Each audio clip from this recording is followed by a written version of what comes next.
અમદાવાદનો posh વિસ્તાર અને Sindhu Bhavan road એ અમદાવાદના મિલેનિયર્સ લોકોનો છે તેવું લોકો કહે છે, પરંતુ આ સિંધુ ભવન રોડ પરની આ સ્થિતિ પ્રથમ વરસાદે જ અમદાવાદ મહાનગરપાલિકાની પોલ ખોલી નાખી છે। જી હા, આ દ્રશ્યો આપણે બતાવીશ કે જે પ્રમાણે સિંધુ ભવન રોડ છે કે તે હાલ સંપૂર્ણ પાણીમાં ગરકાવ છે। કેટલાક બાઇક ચાલકો છે તે અહીંયા ફસાયેલા છે। શું કહેશો, ક્યાંથી આવ્યા હતા અને ક્યાં જવું છે?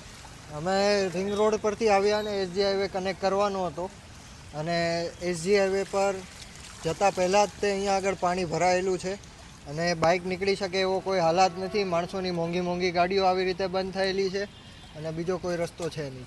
બિલકુલ, અન્ય લોકો છે તેમની સાથે પણ વાતચીત કરવાના પ્રયાસ કરીશું, પરંતુ લોકો જે છે તે પોતાના વાહનો સાથે આ ગળાડૂબ પાણીમાંથી પસાર થવા માટે હાલ મજબૂર બન્યા હોય તે પ્રમાણેની સ્થિતિ છે। આ દ્રશ્યો જોશો એટલે ખ્યાલ આવી જશે કે અમદાવાદની અંદર સરેરાશ 7 થી 8 ઇંચ વરસાદ જે છે તે સમગ્ર વિસ્તારની અંદર પડ્યો છે। સમગ્ર અમદાવાદની અંદર સાર્વત્રિક રીતે વરસાદ પડ્યો છે।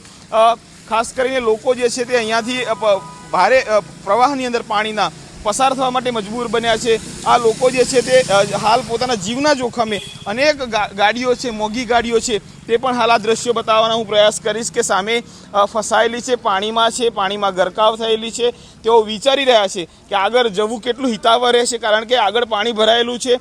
અન્ય કોઈ જ સરકારની મશીનરી જે છે તે અહીંયા દૂર સુધી દેખાતી નથી અને લોકો જે છે તે હાલ પોતે ક્યાંક લોકોના ખાસ મદદ, સરકાર જ્યારે મદદ કરતી હોય આવા સમયમાં, પરંતુ લોકો સુધી હજુ સરકારની મદદ ન પહોંચી હોય તે પ્રમાણેની સ્થિતિ છે। એટલે લોકો પણ હાલ વિટમણામાં મુકાયા છે કે આખરે રજૂઆતો કરવી તો ક્યાં કરવી, કહેવું તો કોને કહેવું અને આ સ્થિતિ માટે જવાબદાર કોણ, તેવા અનેક સવાલો સાથે અમદાવાદના શહેરીજનો આજે ક્યાંક ને ક્યાંક મૂંઝાયેલા જોવા મળી રહ્યા છે। કલ્પિન ત્રિવેદી, ETV ભારત, અમદાવાદ।